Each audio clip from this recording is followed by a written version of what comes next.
menos en el continente americano. Entonces, esta parte que estamos viendo, por supuesto, cuando alcanzamos a entender la dimensión, vemos el por qué, ¿no? Estamos en una transición, como bien lo mencionaba Halter hace ya algunas décadas, una zona de transición de México con varias zonas climáticas y ecorregiones, ¿no? Sobre todo la cuestión de las zonas, la zona neártica y la zona neotropical. Entonces, el trópico determina en gran medida la diversidad de los encinos y por eso, cuando cruza esta región, encuentra su máxima diversificación también justo arriba y abajo de esta línea. ¿Cuánto? Más o menos en una distancia de 200 kilómetros hacia el norte y 200 kilómetros hacia el sur del trópico.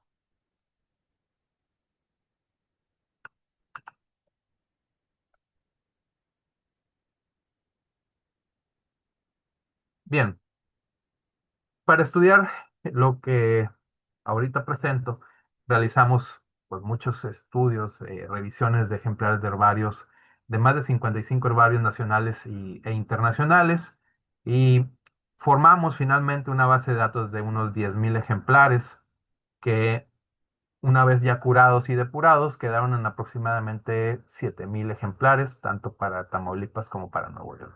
Estos son los municipios que tenemos datos, ¿sí? Los que están en verde. Y justamente, bueno, pues tenemos también algunos cuadrantes dentro de estos municipios y estos van determinando también un poco la diversidad entre los espacios. Por otra parte, a través del análisis de provincias biogeográficas, encontramos y vemos muy claramente cómo está la distribución, prácticamente asociados a la Sierra Madre Oriental, ¿sí?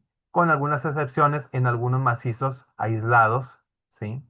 Hacia el norte de Nuevo León y hacia el norte de Tamaulipas y la costa de Tamaulipas, principalmente en la Sierra de Tamaulipas, donde dice Golfo de México, esa es la Sierra de Tamaulipas. Es un área, un macizo muy importante de origen ígneo metamórfico, tiene aproximadamente 70 kilómetros de largo por 70 kilómetros de ancho.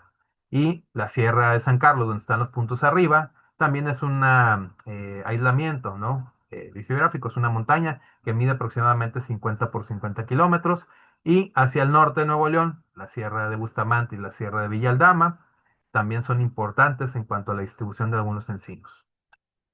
Y bueno, notamos por supuesto que todo está dentro de la Sierra Madre Oriental prácticamente, o las cordilleras montañosas. Bien, aquí para representar y entender un poquito dónde están, los pusimos en rojo la diversidad de especies, ¿no?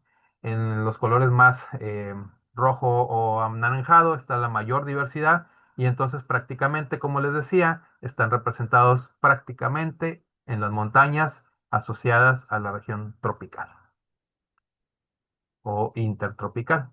Y en cuanto al gradiente de elevación, aquí vemos, por supuesto, que hay una diversidad asociada también a un gradiente. Entonces entendemos, por ejemplo, que hay especies que son de montaña, de zona media y de zona baja. Y esta parte es importante reconocer porque hablamos del gradiente ecológico de distribución de taxones. Y en este sentido, es relevante entender la ecología de las especies para no confundir su identidad. Bien. Dentro del área más importante de diversidad de encinos en la región noreste se encuentra el Parque Nacional Cumbres de Monterrey. Es un área muy grande, es un parque nacional, el primero, ¿verdad?, del país, declarado eh, por Lázaro Cárdenas, si mal no recuerdo. Y justamente dentro de este espacio, como vemos en los puntos, en la nube de puntos, rojo y blancos principalmente y algunos verdes, encontramos la diversidad de muestreo de los encinos.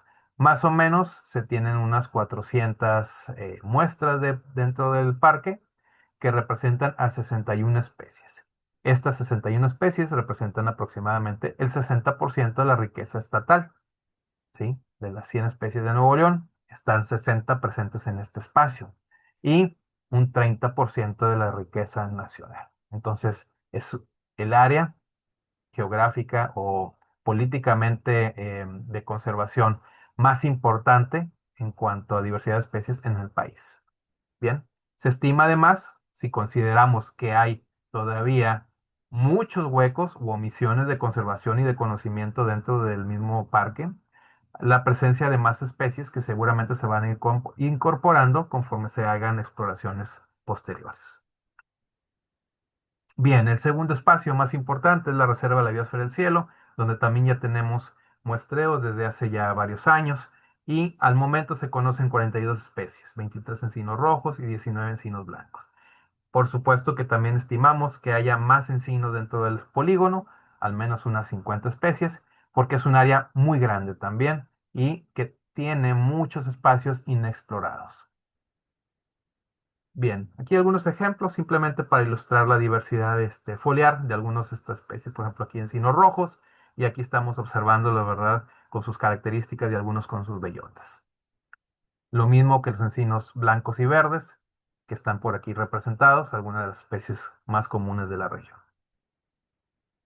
Bien, ¿cómo hicimos el trabajo? Les comentaba que se hizo con más de 7,000 registros jurados para Tamaulipas y Nuevo León, producto de la revisión de 55 herbarios nacionales e internacionales, por supuesto, y trabajo de campo realizado entre el año 2007 y el año presente. ¿Sí? Los registros se agruparon según la sección taxonómica a la cual pertenecen, así como su georreferencia exacta para tener datos analizables en cuanto a variables a las cuales están dependiendo su distribución.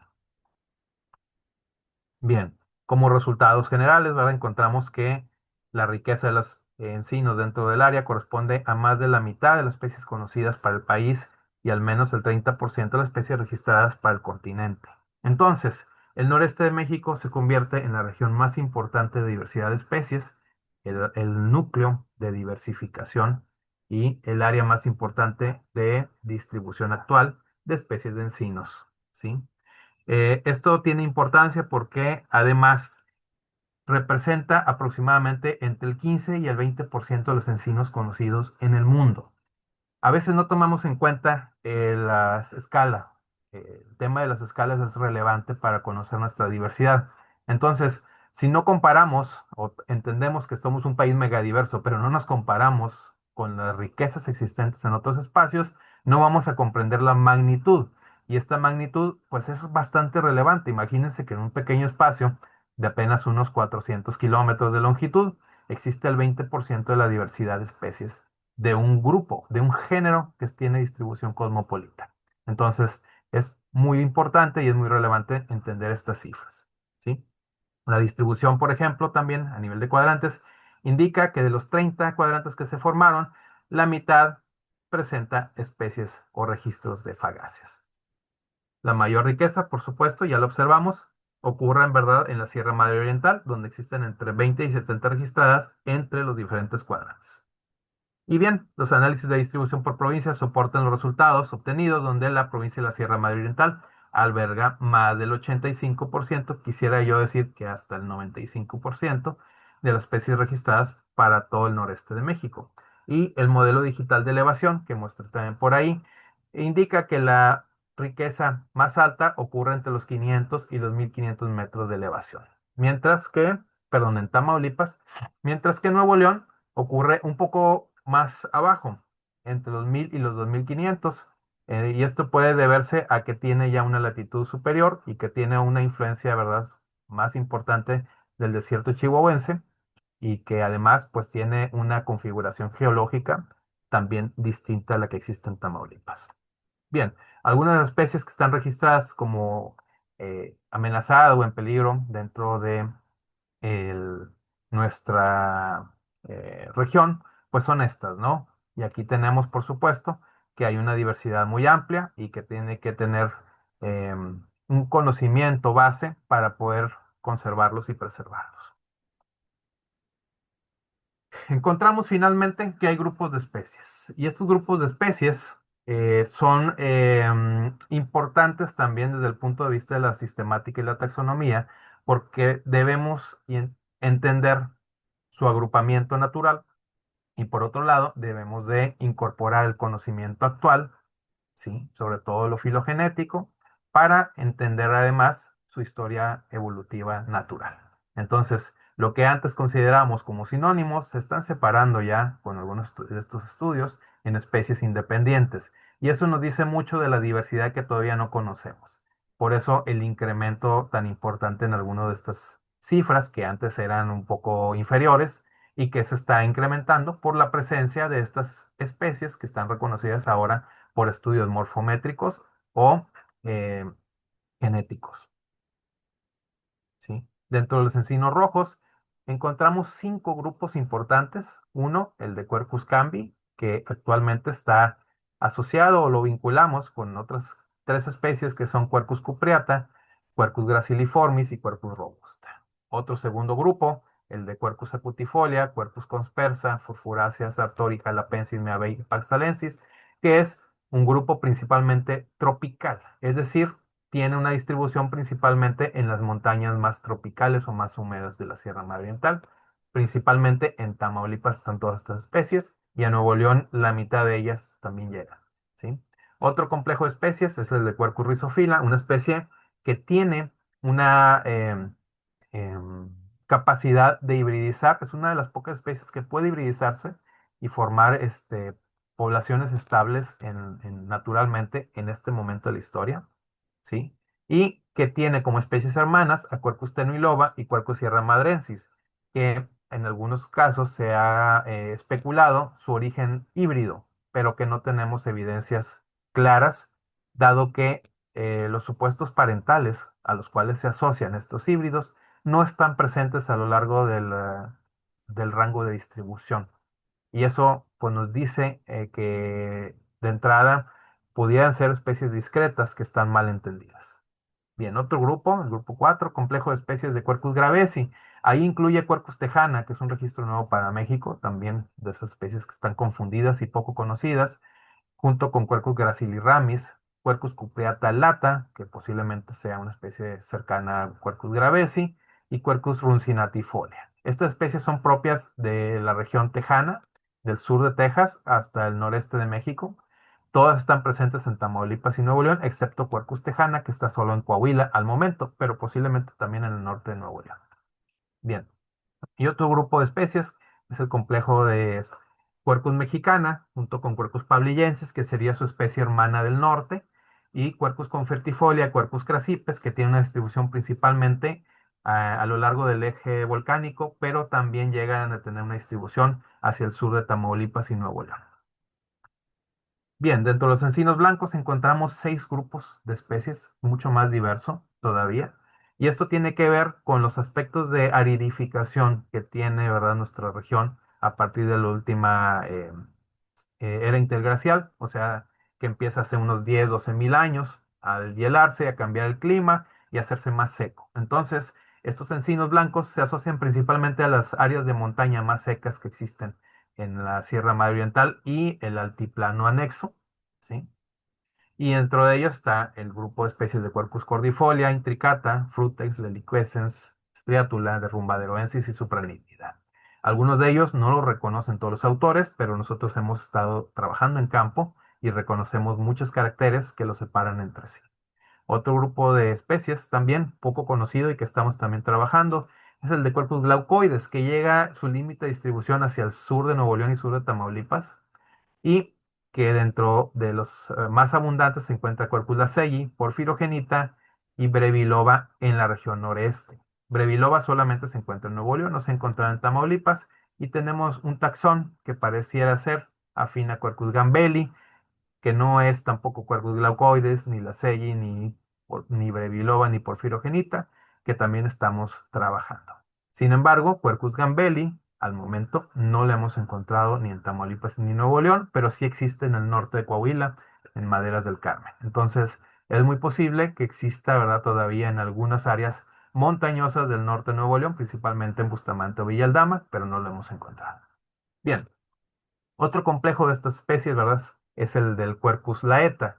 Este complejo es el más estudiado al momento, pero que también está incompleto, según los mismos autores, donde Quercus clivicola es la especie que domina en el noreste de México, desde San Luis Potosí, Tamaulipas y Nuevo León, y que sustituye a Quercus laeta en gran parte de sus poblaciones.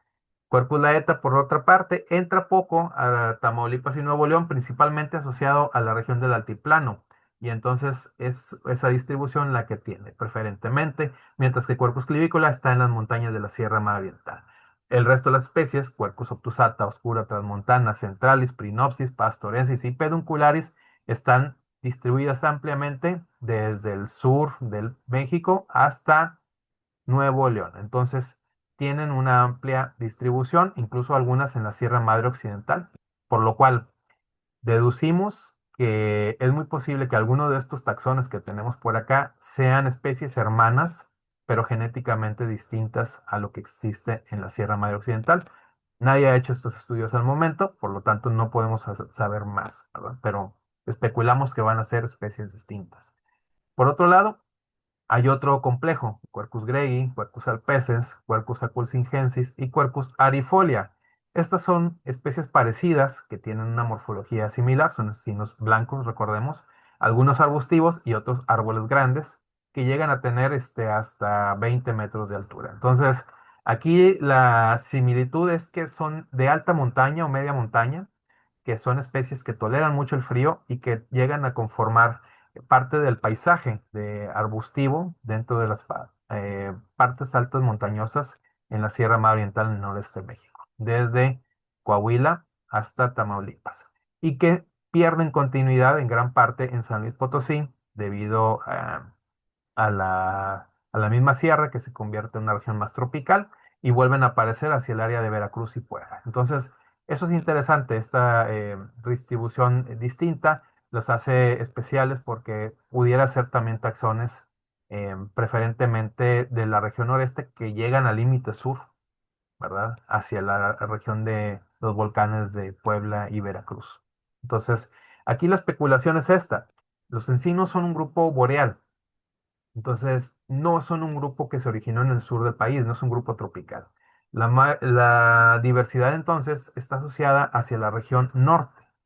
Siempre, en cualquier parte del mundo, la diversidad está más asociada hacia latitudes norte. Entonces, esta misma premisa la estamos usando ecológicamente, ¿verdad? Y geográficamente para entender que la distribución de muchas de estas especies y la presencia de ellas es precisamente dentro de nuestra región noreste del país. Bien, hay más complejos de especies, uno que es el de complejo de Quercus galianensis de presa y una especie posiblemente nueva que también se está trabajando y que también pues tienen interés desde el punto de vista ecológico porque son especies que se suceden en gradiente y en latitud. Y por otro lado, ¿verdad? Hay otro complejo que es muy interesante y que está ese cero estudiado, apenas estamos tratando de entenderlo, que comprende principalmente a Quercus polymorpha, otro taxón que pensamos que es Quercus polymorpha, pero que es distinto, ¿verdad? Que tiene caracteres del fruto diferentes y que tiene una fenología distinta junto con Quercus germana, Quercus monterreyensis, Quercus tuberculata, Quercus edwardiae y Quercus substenocarpa. Todas estas presentes en el noreste de México. Por lo tanto, pues el área de distribución de este grupo es principalmente en el noreste. Bien, para hablar un poco sobre la sistemática de alguno de estos grupos y las diferencias, ¿verdad?, que existen y el por qué su reconocimiento, pues vamos a abordar un grupo en lo particular, que son los encinos rojos, que están poco conocidos aquí en la región. De estos vamos a encontrar a Quercus cupreata, que tiene o se conforma con dos formas o morfotipos, o Quercus runcinatifolia, descrita de Nuevo León, pero encontrada también en Tamaulipas. Quercus cupreata igual. Quercus tenuilova, también descrita en Nuevo León, también encontrada en Tamaulipas y aparentemente llega hasta Veracruz. Quercus sierra madrensis, al momento solamente encontrada en Nuevo León y Tamaulipas, descrita de Nuevo León. Quercus gracilis ramis, ¿sí?, descrita de Nuevo León, pero también encontrada en Tamaulipas. Quercus graciliformis, especie descrita de Texas, pero encontrada muy ampliamente en Coahuila, Nuevo León y Tamaulipas. Y Quercus robusta, una especie muy mal conocida, que también fue descrita de las montañas Chisos de Texas junto con Graciliformis y que también tiene una distribución amplia en Coahuila, Nuevo León y Tamaulipas. Todas ellas, o algunas de ellas, han sido relacionadas o sinonimizadas por algunos autores con Quercus cambi, que por cierto no lo puse ahí, pero bueno, es la especie de referencia con la cual vamos a estar trabajando. Bien, Quercus cambi es una de las especies descritas de Nuevo León. Pensamos que es del área de Chipinque, aunque no tenemos datos exactos, pero por la accesibilidad y el lugar consideramos que este sería la localidad tipo. Entonces, fue colectada justamente a finales de los 800 y bueno, fue descrita ya posteriormente. Entonces, las colectas de Pringle fueron la referencia inicial y los datos, como dice ahí la etiqueta, las Sierra Madre de Monterrey. Y entonces vemos algunos caracteres, vemos un ejemplar tipo, ¿no? Y hay otras especies con amplia distribución, las que comentaba, ¿no? Que son similares, pero distintas. Uno de ellos, Graciliformis, descrita de las montañas Chizos, especie con la cual se ha confundido muchísimo, ¿verdad? Quercus cambi. Y otra, que es Quercus robusta, que es otra especie similar, pero con características distintas, que también está presente, y todas ellas forman lo que se le llama en genética un singamión, o ecológicamente un singamión. O sea que hay rasgos en algunas poblaciones de todos los taxones, pero que pueden ser distinguibles entre sí. Bien, y para tener claridad de cómo hacemos el trabajo, esto es lo que se hace cuando hacemos el trabajo de curación. Cada ejemplar que estudiamos, por ejemplo, si estuviéramos estudiando estos dos, que son ejemplares tipo, se consideran dentro de esta base de datos de 7000 ejemplares y entre ambos se van distinguiendo los caracteres. Entonces, lo que tenemos aquí, ¿verdad? Es justamente los ejemplares un isotipo, dos isotipos, uno de Quercus cambi y otro de Quercus graciliformis. Supuestamente, la diferencia entre ambos, además de la estructura foliar, que son un poquito diferentes. Por ejemplo, los senos son un poco diferentes, los senos de las hojas. Y los dientes también, la posición y el número de dientes. Y por otro lado, la fructificación, uno que es anual y otro bienal, lo cual pues no hemos revisado exactamente al momento, pero parece ser que sí concuerda con estas características. Bien, tenemos el otro taxón, Quercus robusta y Quercus cambi, que también ha sido sinonimizado dentro de este anterior, pero que ya es reconocible, ¿verdad? Inclusive se han hecho estudios ya moleculares y es un taxón que ya está separado de Quercus cambi y Quercus robusta también está separado de Quercus graciliformis. Aunque tienen simpatría, o sea que viven juntos, no son genéticamente iguales. Entonces, esto les confiere una identidad propia. Y bueno, vemos algunas de las características que a pesar de que se parecen, pues no son exactamente, ¿no? Y esto es justamente lo que me refiero cuando son taxones mal entendidos dentro de la sistemática y taxonomía. Bien, algunas de las características, ¿verdad? Que es lo que justamente estamos analizando. Y bueno, vamos a cambiar un poquito con otras especies, Quercus cupreata. Quercus cupreata también es una de estas especies que ha sido sinonimizada con Quercus cambi, se parece, pero la hoja mide el doble tamaño al menos y es muy característico porque tiene muchos más dientes, aristados, por supuesto, y eso es un carácter estable. Por otro lado, el color inferior, ¿verdad? Es todavía más rojizo que Quercus cambi y el pecíolo es también bastante distintivo, color rojo, ¿no? Entonces, este carácter pareciera que son discretos, pero que sí tienen importancia, por supuesto, en la determinación taxonómica. Y en la comparativa, ¿verdad? Con algunas especies con las que se ha confundido como Quercus gravesi, que es similar en algunos aspectos, pero que pertenece a otro grupo de especies posiblemente. Bien, algunas de sus características. Y bien, aquí tenemos algunos ejemplares que hemos recolectado acá en Tamaulipas, ¿verdad? Y la comparación con el tipo. Entonces estamos observando que son exactamente lo mismo. Entonces la distribución se amplía y esto le confiere, ¿verdad? A la especie una mayor amplitud de distribución. Lo mismo sucede aquí, ¿verdad? En el caso de Quercus cambi, ¿verdad? Comparado con Quercus cupreata. Y aquí vemos algunos caracteres distintivos, ¿no? Por ejemplo, los dientes más pronunciados y con mayor número de dientes en el caso de Quercus cupreata, en su lado derecho, mientras que Quercus cambi es una especie que tiene hojas más pequeñas, con un número de dientes más inferior y en posición distintos también.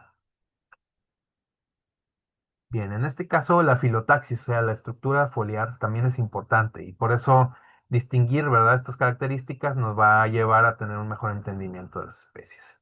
Aquí en este caso, también tenemos algunas de las especies o caracteres distintivos, por ejemplo, en este caso Quercus tejana o un sinónimo ahora de Quercus gravesi, pero que nos causa repente esta inquietud de saber si realmente corresponden genéticamente a las mismas cosas, porque encontramos que a veces diferencias menores, por ejemplo, en los trabajos publicados por HIP, en lo que pensamos que es un mismo taxón en la misma región geográfica, ahora corresponden, por ejemplo, hasta tres especies distintas. Y eso nos va a llevar seguramente a que las especies del noreste de México que consideramos sinónimos vayan a ser al final especies distintas. Bien, tenemos también muestras de Quercus gravesi en este caso, y por eso le puse Quercus gravesi versus Quercus gravesi, son lo mismo. Esta parte del trabajo curatorial es relevante y también es necesario corroborarlo en campo. Si vemos en algunos aspectos tiene similitudes foliares, lo que encontramos más bien son diferencias, ¿no? Es la estructura de las hojas y la forma, ¿verdad? La venación es un poco distinta. Y eso pues, nos lleva a pensar que posiblemente se trate de taxones hermanos o especies que no son exactamente lo mismo, pero que a lo largo de la distribución pues van cambiando y estableciéndose como distintas genéticamente. Como no tenemos más estudios avanzados a la fecha, por el momento se quedan con una sinonimia, ¿verdad? Entonces, eh, finalmente nos queda la inquietud de saber, ¿serán o no serán lo mismo? Alguna de las características, ¿verdad? Con la cual fue descrito.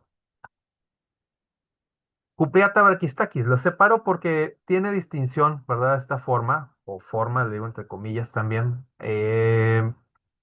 Müller, cuando colectó dentro de sus varias colectas en el noreste de México, principalmente en Nuevo León, encuentra y describe varias especies de recolectas de sitios distintos y él los reconoce como variedades o formas.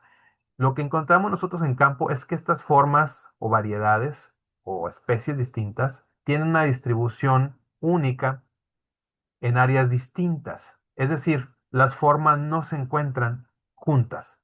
Y eso nos lleva a pensar que se podría tratar de taxones hermanos o poblaciones que están separándose genéticamente con características morfológicas distintas. Como no tenemos tampoco más información, pues las dejamos un poquito como están a nivel de varietal o forma, pero que sí tratamos de entenderlo, pues vamos a encontrar que tienen algunas distinciones, ¿no? Sobre todo en el aspecto de la morfometría, que cambia la forma de la hoja, la simetría, etcétera, ¿no? Bien, aquí tenemos algunos de estos otros ejemplares que están ahí combinados. Y esto justamente, pues es un ejemplar de Quercus robusta, ¿verdad? Aquí la etiqueta dice que es un Quercus cami.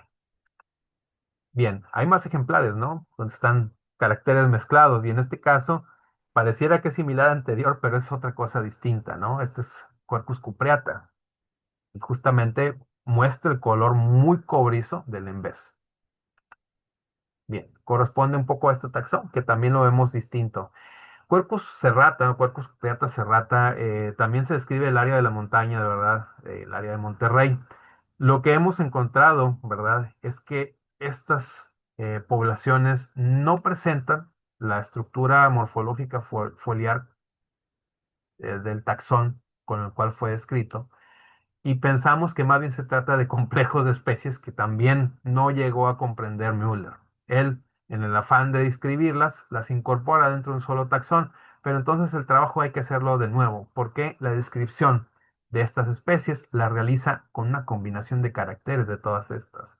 Y esto ha pasado que en años recientes, por ejemplo, en muchas especies de otros grupos como magnolias y agaves, también se empiezan a reconocer taxones discretos que tienen distinciones como esta, ¿no? Por supuesto que si comparamos Cupriata serrata con Cupriata, pues no vamos a encontrar ninguna similitud. Son grupos inclusive que parecen ser distintos. Bien, aquí tenemos un Cupriata serrata, lo ponía por aquí, versus Gravesi, porque lo han puesto en sinonimia. Evidentemente, no se trata de Quercus gravesi. Bien, aquí otra comparativa. Otra de estas especies que fue descrita en el noreste de México, Quercus runcinatifolia versus Quercus gravesi. En algunos casos se ha llegado a pensar que se trata de un sinónimo también, Runcinatifolia gravesi.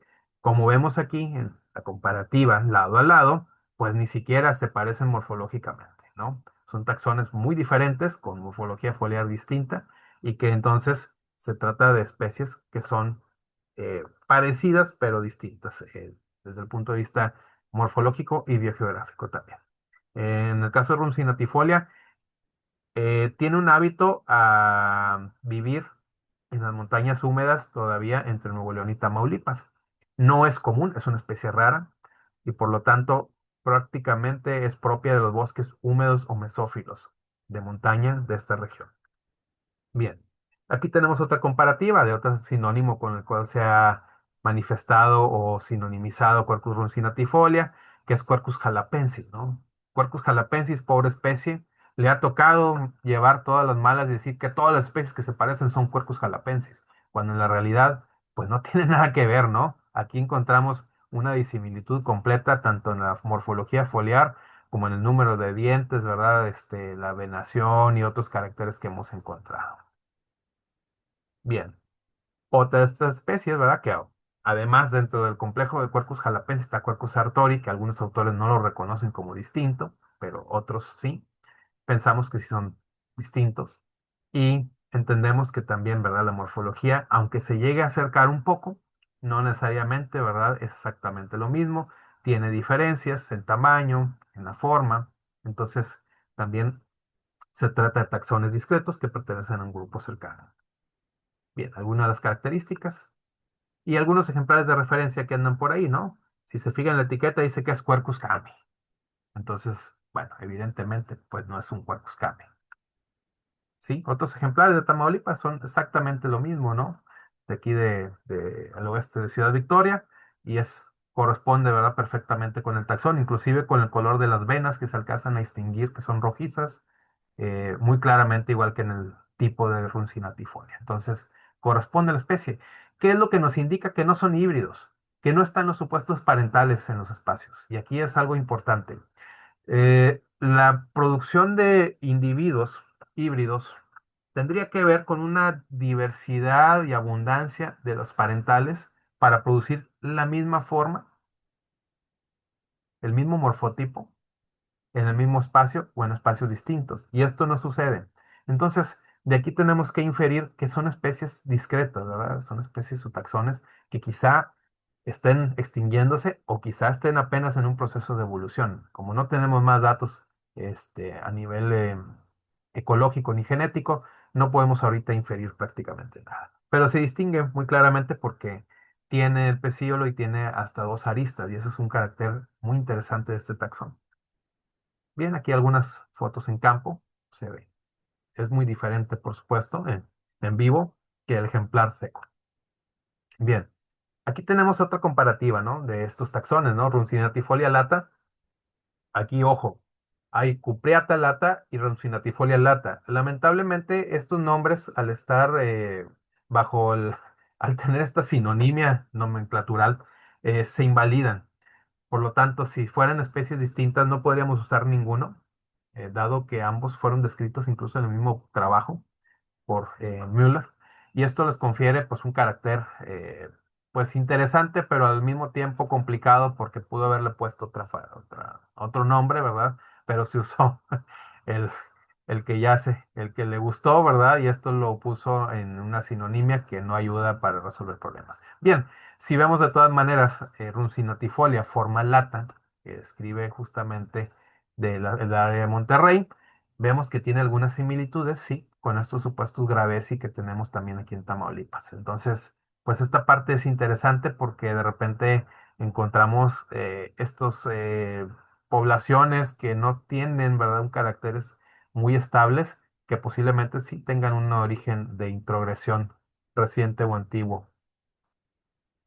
Bien, otra de estas especies, interesantes, crípticas. ¿Y por qué lo digo interesante? Porque esta especie se ha sinonimizado a Quercus rhizophylla. El asunto del tipo y entender la ecología es completamente distinto. El área de Pablillo, donde proviene el ejemplar tipo, es un área que corresponde al altiplano, donde las condiciones ecológicas no permiten la existencia de Quercus rhizophylla, al menos no ahí. Sí, hay en otras áreas cercanas donde hay montañas húmedas, en los municipios de Aramberri y Zaragoza, sí hemos encontrado Quercus rhizophylla, pero no Quercus tenuiloba. Entonces consideramos que es una especie que está en especiación, en incipiente especiación o que está extinguiéndose. Por supuesto, tiene caracteres que conservan características relativas a Quercus rhizophylla, como la superficie rugosa, ¿sí? De las hojas y el embés también. Y de ahí que posiblemente algunos autores consideren que son sinónimos o híbridos, pero en este caso no existe Quercus rhizophylla donde hay Quercus tenuiloba. Entonces es muy posiblemente un taxón hermano. Bien. Otro taxón que aparece por ahí es Quercus sierramadrensis. Y lo pongo en sinonimia porque incluso el mismo Müller lo puso en sinonimia originalmente dentro de este anterior.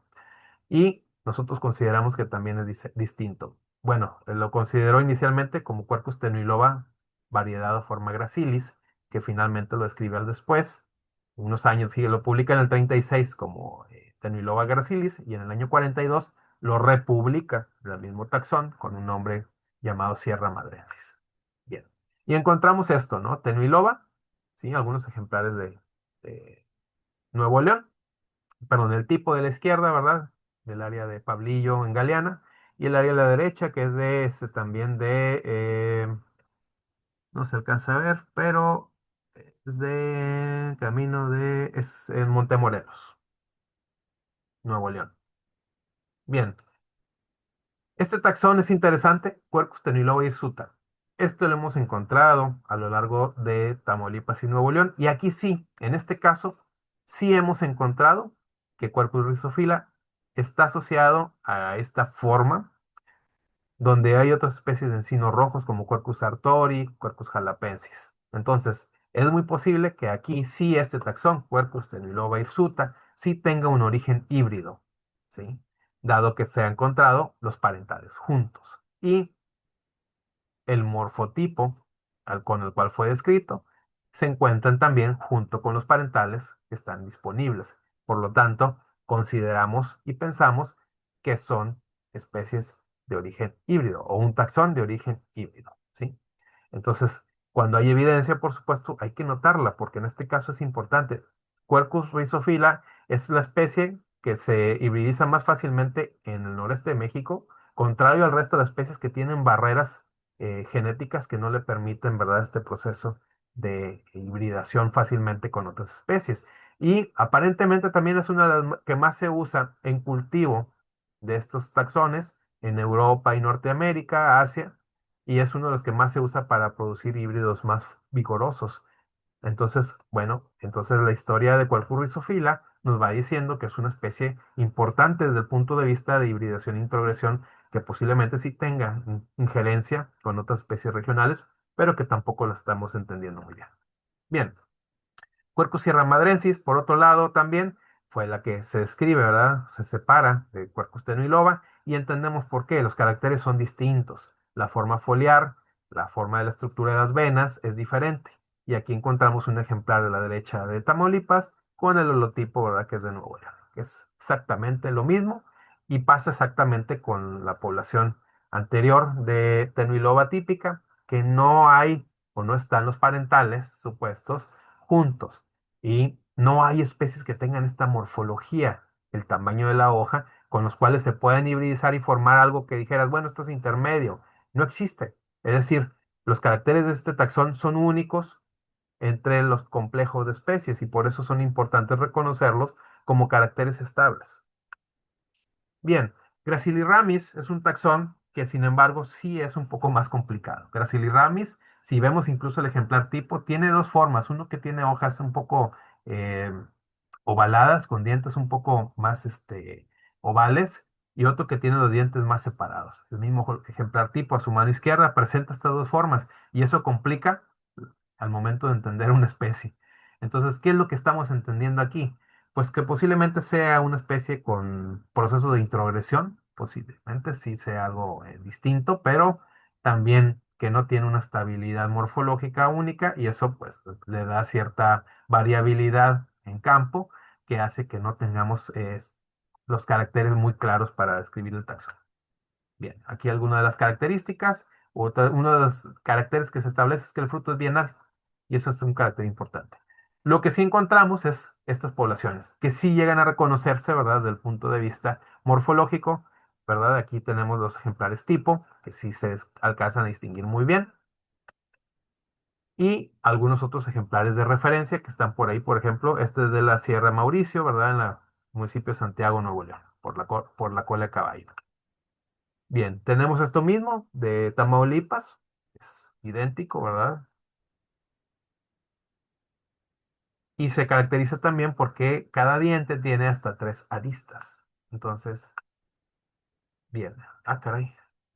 No sé si ya acabé. Bien, perdón, se salió. Y lo interesante aquí es, por ejemplo, pues para concluir, cómo algunas de estas especies pues se alcanzan a ver similares, ¿no? Aquí vemos a su mano izquierda Gracili ramis y a mano derecha Runcinatifolia. Aquí entre estos taxones sí está difícil distinguirlos y de hecho hemos tenido esta dificultad al verlos simplemente con un ejemplar, ¿verdad? O con fotos, porque no entendemos realmente qué es lo que está pasando. Entonces, ¿será un sinónimo o serán cosas distintas? Lo interesante de Runcinatifolia es que no hemos encontrado los morfología foliar presente en Gracilirramis. Entonces, solamente presenta una forma subtípica Runcinatifolia.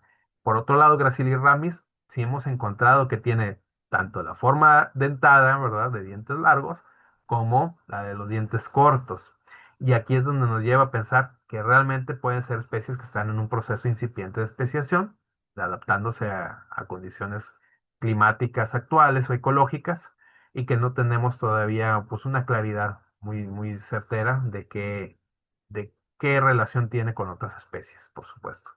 Y bueno, esto para concluir, que hay todavía mucho que resolver, solamente quise ahondar un poquito en el caso de estos grupos, dado que pues hay mucho que trabajar, hay mucho que mostrar de las 115 especies que hay aquí en la región, pues justamente son un pequeño grupo, ¿no? Para entender la magnitud y la diversidad a lo cual nos enfrentamos al momento de terminar. Y bueno, ¿qué es la otra parte? Lo importante aquí es tener un criterio. El criterio sería tratar de homologar los caracteres para todos los ejemplares que estemos revisando y que todo lo que tenga ciertas características tenga el mismo nombre. Y eso fue lo que hicimos. Y esto se hace revisando los ejemplares tipo, comparándolos uno por uno con los ejemplares o vouchers de herbario que hemos revisado, que fueron más de 10,000, de los cuales quedan aproximadamente 7,000, 6,500. Y la verdad es que es un trabajo interminable. Es realmente cada vez que salimos a campo encontramos en áreas no exploradas nuevos ejemplares que posiblemente sean registros nuevos o taxones todavía no descritos. Y hay muchos ejemplares que no tienen nombre. Por eso también en los herbarios vamos a encontrar, ¿verdad? Individuos que no tienen, ¿verdad?, un nombre definido y esto es porque no hay o quizá ni siquiera estén descritos. Entonces hay que entender que las especies no todo está descubierto, no todo está descrito y que a partir de ahí entonces tenemos que entender hasta dónde podemos llegar con nuestro trabajo. Bien, ¿qué hacemos con ellos? Bueno, pues tenemos mucho que hacer, por supuesto. Sobre todo, explorar, conocer todavía mejor lo que ya tratamos de entender en la geografía regional y a partir de ahí pues hacer más inferencias, ¿verdad? Con respecto a su ecología y las variables que están tomando cada uno de estos taxones de manera evolutiva. Entonces, bueno, de mi parte, pues muchas gracias. Muchas gracias, doctor Lex. Y una disculpa, tuvimos un problemita aquí al inicio, pues por eso no hicimos muy bien tu presentación, el presentarte, pero creo que no necesitas presentación, te conocemos muy bien, mucha gente ya te conoce, ¿no? Lamentablemente. Bueno, Para bien o para mal, ahora ¿no? para bien o para mal, por supuesto, ¿no? Sí. Bueno, ¿alguna pregunta, comentarios que tengan? Si alguien quiera hacer algún comentario o alguna pregunta.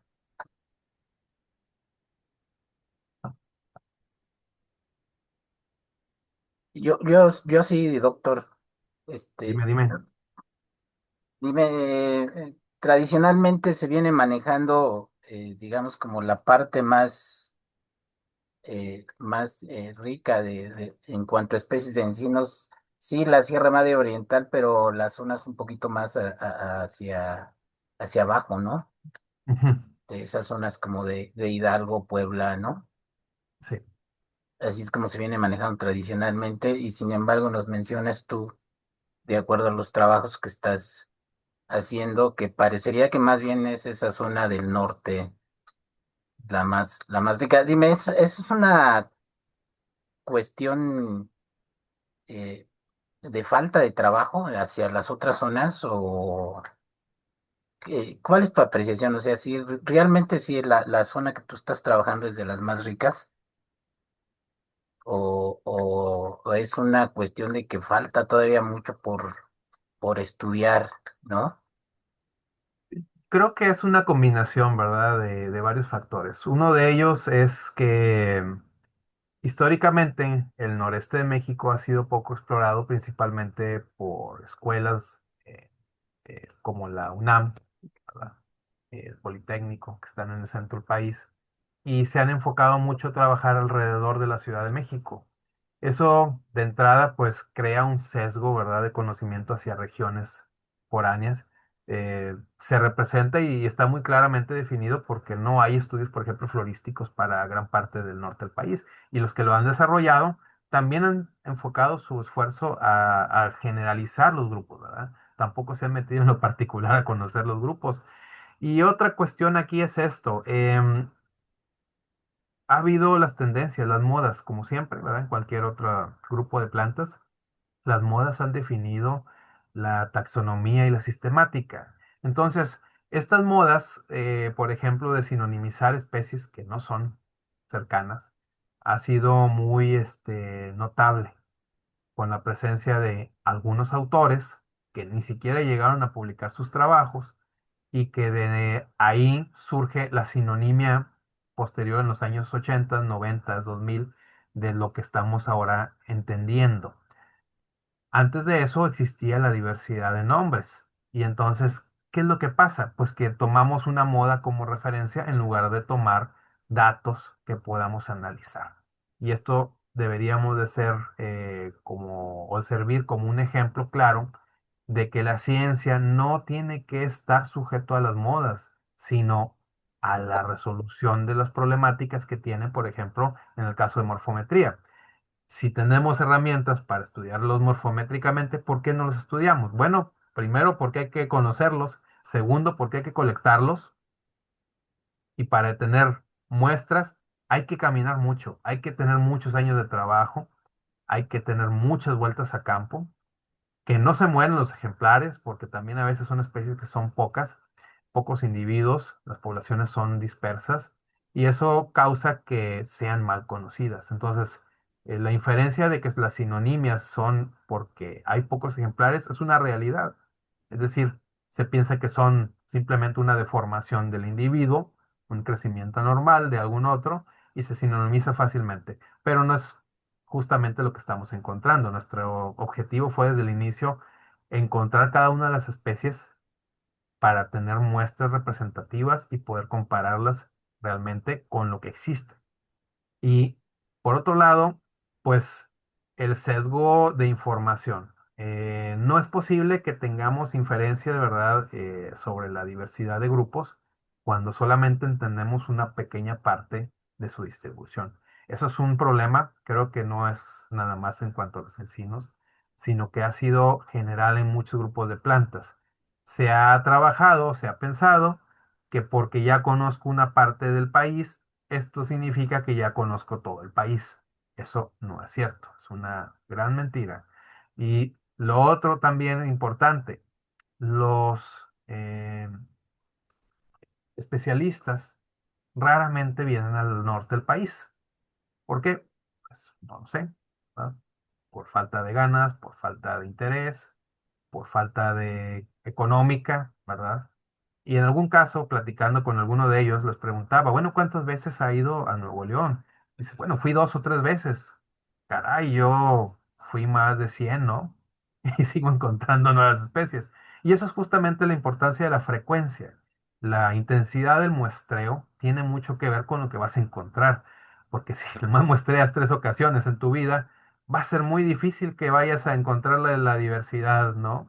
Que existe. Incluso a orilla de camino hay muchos ejemplares que no vas a alcanzar a ver. Tendrías que pasarte una vida completa colectando y analizando todos los ejemplares que ves a la orilla de un camino, y eso te lleva años de trabajo. Entonces, hacer floras pequeñas, estudiar las cuestiones de las flórulas es necesario, y de ahí hemos tomado gran parte de estos datos porque ya tenemos preparadas estas flórulas. Y de ahí, al sumar la información, ya tenemos bases de datos curadas. Entonces es más fácil trabajar a partir de otras floras más amplias que trabajar solamente en encinos, porque sí ha sido un trabajo realmente muy complicado. Por otro lado, bueno, lo molecular ahora pues nos viene a cambiar y mover el tapete. Definitivamente, no solamente dentro del aspecto de la morfología, porque resulta que la morfología per se no define a las especies. Y entonces aquí tenemos un gran problema. Si la morfología no define a las especies, ¿cuáles son los indicadores que están resolviendo, ¿verdad?, su identidad? La elevación, la humedad, la temperatura, la distribución. Eh, Entonces, de ahí, aquí, perdón, doctor Lex, de ahí la importancia pues tomar evidencia de muchas fuentes, ¿no? A la hora exacto, de hacer el trabajo taxonómico, no te quedas solo con morfología, no te quedas solo con molecular, porque a veces tampoco es la solución, ¿no? A veces la gente se queda con esa parte de que ya la parte molecular nos va a ayudar a resolver, pero a claro. veces tampoco, ¿no? Entonces, El asunto con lo molecular es que también tendríamos que tener muestras de todos los individuos o de una gran cantidad de individuos a lo largo de su gradiente. exacto. Sí. Y Algo, eso es, desde el punto de vista, ¿verdad?, de un estudio, pues de entrada muy costoso y posiblemente, ¿verdad?, también utópico, ¿verdad? No, no tenemos nosotros, por ejemplo, muestras de todos los espacios dentro de lo que hemos recorrido. Y como muestran los mapas, la mayor parte de los espacios que tenemos datos están incompletos también. Aún a pesar de tener 100 años de información, o sea, realmente tenemos menos de la mitad de las áreas exploradas. Y eso nos indica que tenemos además un sesgo, ¿verdad?, de información a nivel geográfico. Geográficamente, de ahí no- también, perdón, doctor, es de ahí también la importancia del trabajo de campo, ¿no? claro, claro, pues Realmente creo que lo que estás ahorita platicándonos es producto de un trabajo de campo que has realizado tú sí, por más o muchos menos años, 20 años, ¿no?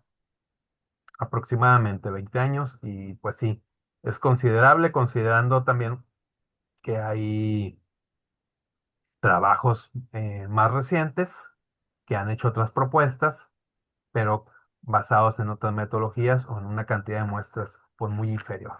Entonces, sí existen discrepancias porque también aquí el criterio taxonómico es importante. Es decir, las diferencias, ¿verdad?, en cuanto a ecología, morfología, que tenemos que entender para generar un proceso integrativo, lo molecular si se tiene, pues va a ser distinto que solamente interpretar que esto puede ser variabilidad producto de la naturaleza, de las mismas fenologías, ¿no?, de un taxón. Y aquí es donde nos metemos en problemas, porque ni la persona puede, ni quien hace estas sinonimias los ha representado con estudios. Nadie que yo conozca ha hecho sinonimias basadas en estudios morfométricos. Entonces, ni genéticos tampoco, por lo cual caemos en estas falacias, ¿verdad?, de la ciencia, donde estamos imponiendo solamente voluntades o ahora sí que falacias de autoridad, como bien decimos, donde solamente por ser autoridad yo genero nuevas propuestas bajo lo que yo conozco y considero que es real o no. Y aquí pues nos perdemos de mucha información cuando no consideramos el trabajo de otros, que sí debería de considerarse hablando de estos aspectos, que éticamente sí tenemos que hacer este tipo de trabajos con el mayor cuidado que sea posible, ¿sí? No hacer trabajos nada más por ganar especies, por publicar nombres, porque esto no genera ciencia buena. Y justamente a partir de aquí podemos inferir al menos un trabajo futuro que tenemos que desarrollar. El tema de la nomenclatura, por supuesto, es necesario. No puedo yo inferir nuevas propuestas si yo excluyo nombres. Y eso es algo que se ha realizado en muchas obras que yo he observado, no solamente en encinos, otros grupos de plantas, donde primero se sinonimizan o se descartan y luego se hacen los estudios basados en lo que sí considero que es válido. Entonces también estás generando ahí un proceso en el cual no hay coherencia, ¿verdad? En cuanto a tu trabajo, debería ser al revés. Si yo tengo una cantidad de muestras determinada, sinonimias y demás, hay que considerarlas todas y al final integrar la información que me den los resultados para ver si realmente son o no lo son. Y entonces a partir de ahí, pues ya hago estos cambios nomenclaturales y taxonómicos. Pero al revés, pues no funciona, ¿verdad?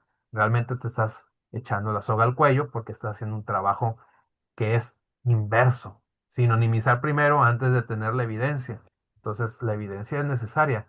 Y en este caso, por eso, la distinción de los taxones, no solamente desde el punto de vista de la biología, sino de la conservación, es importante. El tema actual es, tenemos un proceso de cambio climático que está afectando a los encinares. En este momento, desde Oaxaca hasta todo el norte del país, están muriendo los encinos en cantidades masivas. ¿Y qué pasa con esta mortalidad? Pues que se están muriendo sin que nadie los conozca, porque ni siquiera sabemos los nombres de las especies. Entonces, desde el punto de vista de conservación, no generamos nada positivo sinonimizando y pensando que todo es lo mismo. Si no los distinguimos, si no los entendemos, estamos creando más problemas y por supuesto no estamos apoyando a su conservación, que son especies de gran valor forestal, ecológico, servicios ambientales para todas las especies y demás, ¿no? Y aquí el asunto pues es relevante. En todo el mundo se cuidan los encinos, pero aparentemente en México pues nada más lo usamos para leña. Qué pena, ¿verdad? Porque no les damos el valor que tienen. De aquí del país, todo mundo los cultiva, todo mundo los aprecia en sus jardines botánicos, menos en México. Eso nos dice mucho de nuestra cultura y nuestro entendimiento, ¿no? Y cómo nuestra capacidad científica también no ha llegado a quienes deben de llegar, a quienes son los poseedores de las especies en sus terrenos, ¿no? En sus propiedades, en las áreas protegidas, por ejemplo. Tampoco hay ese entendimiento, no hay ese conocimiento. Y entonces, al no haber ese conocimiento, simplemente lo que se debería hacer no se hace y por ende no se conserva. Entonces, ahí tenemos un dilema muy, muy fuerte en cuanto a ética de conservación. Sí, algo muy importante y que hay que pensarlo, ¿no? Todo esto que estás comentando. Totalmente, ¿verdad? Nos da mucho Enfocado que sobre todo. pensar. Sí. ¿Alguien más que quisiera hacer algún comentario, alguna pregunta? No, nadie.